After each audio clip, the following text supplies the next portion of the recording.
Private విద్యా సంస్థల వేధింపులు రోజురోజుకు పేటరేగిపోతున్నాయి. తాజాగా మరో ఘటన వెలుగు చూసింది. పశ్చిమ గోదావరి జిల్లా నర్సాపురంలో సంసిత్ ఇంటర్నేషనల్ స్కూల్లో ఫీజు కట్టలేదన్న నెపంతో పరీక్ష రాయనీయకుండా 6వ తరగతి చదువుతున్న గూడూరు రిత్విక్ అనే విద్యార్థిని గదిలో బంధించారు. ఈ విషయం తెలుసుకున్న తల్లిదండ్రులు, బంధువులు సంసిత్ స్కూల్ వద్ద ఆందోళనకు దిగడంతో ఉద్రిక్త పరిస్థితి నెలకొంది. విద్యార్థుల తల్లిదండ్రులకు స్కూల్ ప్రిన్సిపల్ల మధ్య వాగ్వాదం చోటు చేసుకుంది.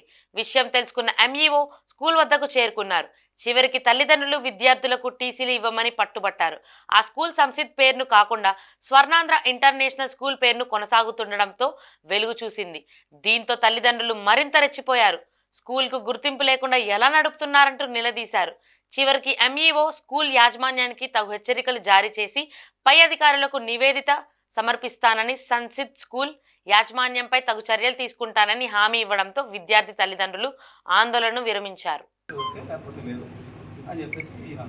సరే అని చెప్పి నేను కడతాను, నేను నాకు పేమెంట్ రాకుండా అనుకుంటున్నాను, మీ ప్రైవేట్ నాకు అవసరం నుంచి ఇచ్చేస్తాను, నేను 3 years నుంచి కడతాను కదా చెప్తాను, నా చేతిలో ఏం లేదు సాటర్డే అని చెప్తాను. ఆ తర్వాత మరి బాగా ఎగ్జామ్స్ రాస్తున్నాను. నేను ఎగ్జామ్ రాస్తుంటే ఫీజు కట్టలేదు అన్న కాస్ట్ తోటి పిల్లల్ని తీసుకెళ్ళి ఇప్పుడు డాక్టర్ రూమ్లో పడేసాను. రాస్తున్న వాళ్ళు లాక్కొని పడేసాను. పడేస్తే అప్పుడు నాకు ఫోన్ వస్తే అప్పుడు నేను అడిగాను. నాకు మా మిస్సెస్ ఫోన్ చేసి చెప్పింది, ఇలా స్కూల్లో ఇలా జరిగిందంట. అది ఏదైనా చేసుకుంటే దానికి రెస్పాన్సిబిలిటీ మీరు చెప్తారా? ఫీజుకి నేను రెస్పాన్సిబిలిటీ 13,000 మీరు పెనాల్టీ వేస్తే కూడా నేను రెస్పాన్సిబిలిటీ అని చెప్పానంటే, ఏదైనా ఉంటే ప్రిన్సిపల్ గారు చెప్పినట్టు మేము చేసేవాడిని, మాదేం కాదు, మీరు ఏదైనా ప్రిన్సిపల్ గారితో మాట్లాడుకున్నారు. ఈయనకి ఎన్నిసార్లు ఫోన్ చేసినా లిఫ్ట్ చేయలేదు. ఈ బాబుకి మేడం ఎక్కువ స్ట్రెస్ ఫీల్ అయినా, టెన్షన్ పడినా హార్ట్ బీట్ పెరిగిపోతుంది సడన్గా చాలా ఎగ్జామ్ ఆపి ఇలా చేయడం. మాకు ఫీజు కట్టిన రోజే ట్రాన్స్పోర్ట్కి ఎలా లేదు.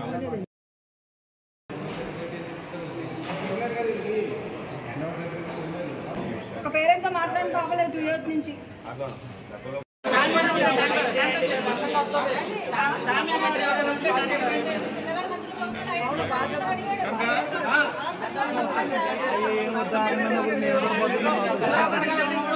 ఏదో అయింది కదా, మీరు సాంపుల్గా మాట ఇప్పుడు మేము అంత మంది చదువుతున్నాం.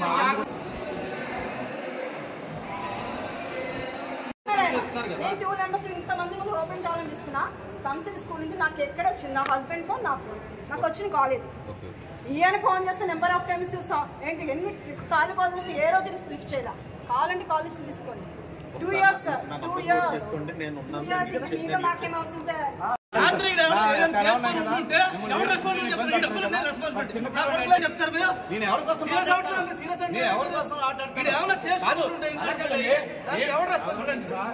వాడిని ఎగ్జామ్ రాసినట్టు తీసుకొచ్చేసి మీరు రూమ్ లో బంధించేసి బస్ ఎక్కించుకుని చేస్తే మీ పేరెంట్స్ ఏం మాకు ఆవేదన ఉంటుందా?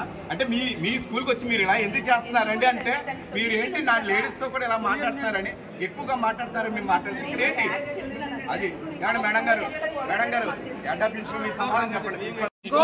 సిగ్గు పరీక్ష రాస్తున్న విద్యార్థిని తీసుకొచ్చి రూమ్ లో బంధించడం, ఫీజు కట్టలేదని పేరుతో పరీక్ష రాస్తున్న విద్యార్థిని తీసుకొచ్చి రూమ్ లో బంధించి గుర్తింపును రద్దు చేయాలి. సంసిత్ స్కూల్ గుర్తింపును కూర్చోండి.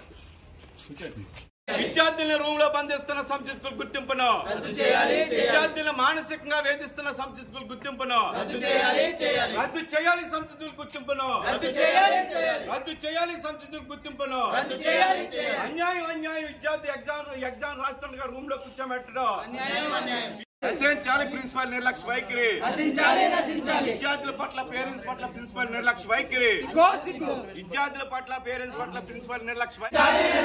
ఏ గుర్తింపు లేకుండా వేల ఫీజులు వసూలు చేస్తున్న సంసిత్ స్కూల్ యాజమాన్యంపై చర్యలు తీసుకోవాలి.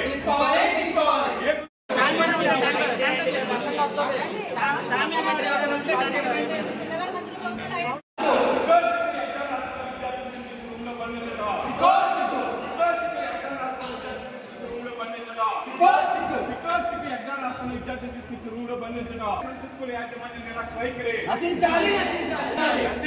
విద్యార్థుల యాజమాన్యం పట్ల సంసిత్ స్కూల్ నిర్లక్ష్య వైఖరి.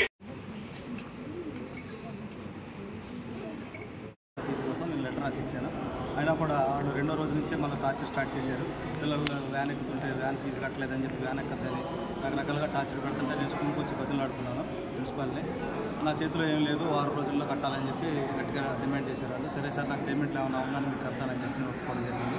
నా బిడ్డకి ఆ 13,000 రూపాయలు నేను కట్టలేనందువల్ల నన్ను నిన్న మా అబ్బాయి స్కూల్ ఎగ్జామ్ రాస్తున్న టైంలో ఫీజు కట్టలేదని చెప్పి లాక్కొని వెళ్ళిపోయి ఒక డార్క్ రూమ్లో వేసి బంధించారు. నిన్న మధ్యాహ్నం వరకు డార్క్ రూమ్లో బంధించారని చెప్పి మాకు రిపోర్ట్ వస్తే ఏమంటే మేము మాట్లాడడం జరిగి ఈరోజు నేను నా బిడ్డల యొక్క పరిష్కారం కోసం స్కూల్ దగ్గర వెయిట్ చేశాను. మరి ఎంఈఓ గారు, గవర్నమెంట్ అధికారులు, ఎంఈఓ గారు వచ్చి మాకు న్యాయం చేస్తారని ఫీజు కట్టలేదని చెప్పేసి నేను మా బాబుని వేరే రూమ్లో పెట్టి బంధించారండి. బాబుని చాలా అన్యాయంగా మాట్లాడుతున్నారండి వీళ్ళు, చాలా అరాచకాలు చేస్తున్నారు. 2 years నుంచి మేము భరిస్తున్నాము. కానీ ఈరోజు ఏంటంటే మా బాబుకు జరిగిన అన్యాయం వేరే వాళ్ళకి జరగకూడదని చెప్పేసి మేము దీన్ని ముందు తీసుకెళ్ళాలని వచ్చామండి. మేము దాన్ని మా బాబుకి జరిగింది ఇంకొకరు జరగకుండా ఉండాలని మేము ఈరోజు తీవ్రంగా చర్యలు తీసుకోవాలని వచ్చామండి. దీనికి తీవ్రంగా చర్యలు తీసుకోవాలండి. మీడియా ముఖంగా మేము కోరుకునేది ఏంటంటే చీఫ్ మినిస్టర్ గారు, డిప్యూటీ సీఎం గారు కూడా దీన్ని దృష్టికి తీసుకెళ్లాలండి. ఆయన మనకి ఏపీలో ఈ స్కూల్స్ విషయంలో జరిగిన అన్యాయాలను కూడా ఆయన దృష్టిలో పెట్టుకుని దీనిపైన ఆయన పోరాటం చేయాలండి. పేరెంట్స్ అందరి తరపున, ఏపీలో ఉన్న పేరెంట్స్ అందరి తరపునండి నేను కోరుకుంటున్న విజ్ఞప్తి ఏంటంటేనండి, దయచేసి పిల్లల పేరెంట్స్ కోసం ఆలోచించి మమ్మల్ని సూసైడ్ చేసుకుని ఇలా చేయకుండా చేసి మేము ఆస్తులు నమ్ముకుని మా బంగారాలు పెట్టుకుని అన్ని బాధలు పడి మేము ఫీజులు కడుతున్నామండి. వీళ్ళు స్కూల్కి వచ్చినాక మా పిల్లలకంటే సెక్యూరిటీ లేదండి, భద్రత లేదండి. మమ్మల్ని పిల్లల్ని తీసుకెళ్ళిపోయి వేరే రూమ్లో కూర్చోబెట్టి వీళ్ళు ఇష్టం వచ్చి టార్చర్ చేస్తారండి. కనీసం పేరెంట్స్ కాలేజ్ ఇన్ఫార్మ్ కూడా చేయరండి వీళ్ళు. మా పిల్లలు స్కూల్కి వస్తుంటే ఇంటికి క్షేమంగా వస్తారన్నది లేదండి. నా బాబు కొంచెం హెల్త్ ప్రాబ్లం ఉందండి. స్కూల్లో ప్రతి టీచర్కి తెలుసండి. నేను చాలాసార్లు ఇన్ఫార్మ్ చేసిన, కానీ కొంచెం కూడా విచక్షణ లేకుండా, కొంచెం కూడా బిడ్డల కోసం ఆలోచించకుండా వాళ్ళ ఇష్టం వచ్చేట అరాచకాలు చేస్తున్నారండి. అసలు ఈ కార్పొరేట్ సిస్టమ్ స్కూల్స్ ఏమి మంచిగా లేదండి. అన్యాయమైన ఫీజు మేము 20వ తారీఖు మార్చి 15వ తారీఖుని 20,000 కట్టామండి. మిగతా ఫీజు వారం రోజుల్లో కడతామని చెప్పి మా హస్బెండ్ మాట్లాడి బాబుని స్కూల్లో దించి వెళ్ళారండి. కానీ వీళ్ళు మాకు ఇన్ఫార్మ్ చేయకుండా మా బాబుని ఎగ్జామ్ రాస్తున్న బాబుని వేరే రూమ్లో పెట్టి అక్కడ వరకు సాయంత్రం వరకు మధ్యాహ్నం వరకు ఉంచి మా పిల్లల్ని పంపించారండి. కనీసం ఇన్ఫార్మ్ చేయలేదండి వీళ్ళు. మా బాబు ఇంటికి వచ్చి ఏడిచి చెప్తేనే కానీ మాకు తెలియదండి విషయం. ఈ కార్పొరేట్ సిస్టంలో స్కూళ్ళన్నీ వీళ్ళు చేస్తున్న అన్యాయాలని అరికట్టాలి. ఒక జీవో రావాలండి. వీళ్ళు ఇంత మినిమం ఫీజులన్నీ ఉండాలి. పిల్లల కోసం ఇలా టార్చర్ పెట్టకూడదని చెప్పేసి ఒక జీవో రావాలి. దాని ప్రకారం మన సీఎం గారు కానీ, డిప్యూటీ సీఎం గారు కానీ బాగా కృషి చేయాలండి దీని విషయంలో.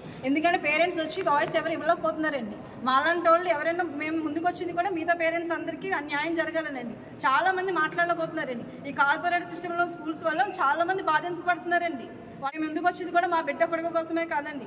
ఏపీలో ఉన్న మొత్తం స్కూల్స్లో ఉన్న పిల్లలందరూ తల్లిదండ్రులకి న్యాయం జరగాలని పోరాటం చేద్దామని వచ్చామండి. మేము మా స్కూల్లో పెట్టుకుని కార్పొరేట్ సిస్టమ్ గురించి ఆలోచించి మాకు న్యాయం జరగాలండి అందరికీ, మా పేరెంట్స్ అందరికీ. ఫీజులు కూడా ఇంత దారుణమైన ఫీజులు మేము కట్టలేమండి. ఈ ఫీజులు తగ్గ చదువు కూడా వీళ్ళు చెప్పట్లేదండి. దాని తగ్గ చదువు ఉంటలేదని జాయిన్ చేసేటప్పుడు హడావుట్ చేస్తారు. ఏసీలు అంటారు, అదంటారు, ఐఐటీలు అంటారు, జేఈలు అంటారు. కానీ పిల్లలకి నార్మల్ కనీసం సబ్జెక్టుల వరకు కూడా వాళ్ళకి 100% రావట్లేదండి. వీళ్ళు మాత్రం ఫీజుల కోసం మాత్రం మా మెడ మీద కత్తి పెట్టి వాళ్ళ ఇష్టం వచ్చి బిహేవ్ చేస్తున్నారండి. కనీసం పేరెంట్స్కి మీ అబ్బాయికి ఎగ్జామ్ రాయించట్లేదు, మీ పిల్లలు వచ్చి తీసుకుపోండి అని కూడా మమ్మల్ని అసలు కాల్ చేయలేదండి. వీళ్ళు మాకు ఇన్ఫార్మ్ చేయలేదు. మా పిల్లలు వచ్చి ఇంటికి వచ్చి ఏడిస్తే తప్ప మాకు న్యాయం కావాలండి. చెప్పలేదండి, అలా ఏం చెప్పలేదండి. లాస్ట్ ఇయర్ అయితే చెక్స్ తీసుకున్నారండి. మేము చెక్స్ ఇచ్చామండి. 3 టర్మ్లకి 3 చెక్స్ ఇచ్చామండి. మేము ఫీజు కట్టినాక వాళ్ళు చెక్కులు ఇవ్వడం జరిగింది. మాకు అది క్లియర్ అయిపోయిందండి. మా బాబు 3 years నుంచి అవుతున్నాడు. ఎవ్రీ ఇయర్ మేము ఫీజు పే చేస్తాము 3 years నుంచి. ఇది కూడా March 15th 20,000 కట్టి వారం రోజులు మేము టైం అడిగి మా హస్బెండ్ బిజినెస్ పని మీద ఊరికి వెళ్ళారండి. ఆయన రాత్రి వచ్చారు. ఈ లోపు ఇది ఇట్లా చేశారండి. కనీసం మా బాబుని వేరే రూమ్లో పెట్టి బంధించిన విషయం కానీ, ఇలా బాధ పెడుతున్న విషయం కానీ, మాకు కనీసం మీ అబ్బాయిని ఈరోజు తీసుకెళ్ళిపోయిన విషయం కూడా మాకు కాల్ చేసి చెప్పలేదండి. స్కూల్ వాళ్ళు అంత అన్యాయం చేస్తున్నారండి వీళ్ళు. ఈ పాఠశాలలో చదువుతున్న రిత్విక్ అనే విద్యార్థి 6వ తరగతి పరీక్ష రాస్తుండగా మధ్యలో ఫీజు కట్టలేదని ఎగ్జామ్ రాయకుండా వేరే రూమ్లో పెట్టారని చెప్పి పేరెంట్స్ ఆరోపిస్తూ నేను ఈ పాఠశాలను సందర్శించడం జరిగింది. ఇది పిల్లల హక్కులు పిల్లలకు ఉన్నవి.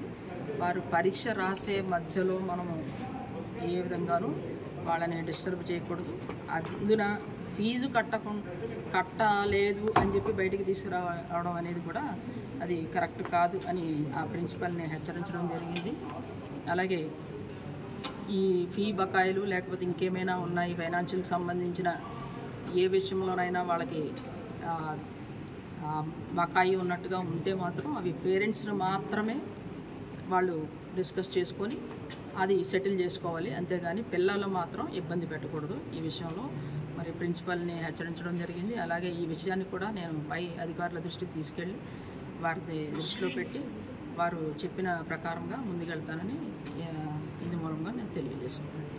పాఠశాలకి స్వర్ణాంధ్ర పేరున రికగ్నిషన్ అయితే ఉందండి. వేరే పేరు మీద నడపడానికి వీల్లేదండి. నోటీసులు ఇచ్చామండి, వీళ్ళకి ఇస్తామండి, నోటీసులు ఇస్తామండి. పై అధికారుల దృష్టిలో పెట్టి దీన్ని వారు చెప్పిన దాని ప్రకారం ఉంది.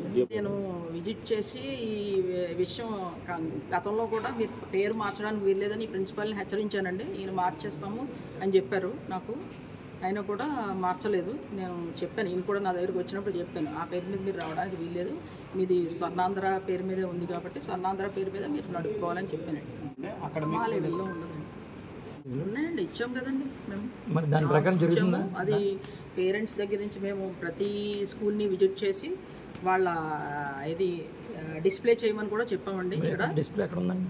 అవుట్ ఇది బయట డిస్ప్లే చేయండి ఫీ పర్టికులర్స్ అని చెప్పి ప్రతి స్కూల్ని ఏది విజిట్ చేసి ఆ ఫీ పర్టికులర్స్ నోటీస్ బోర్డులో ఏర్పాటు చేసేలాగా కూడా మేము చేయడం జరిగిందండి. ప్రతి స్కూల్ని రైడ్ చేసి ఈ సంవత్సరం మళ్ళీ తిరుగుతాం. ఈ బుక్స్ ఇక్కడ అమ్ముతున్నారు అని మాత్రం నాకు నేను ఏ కంప్లైంట్ వచ్చినా వచ్చి నేను విజిట్ చేస్తున్నాను.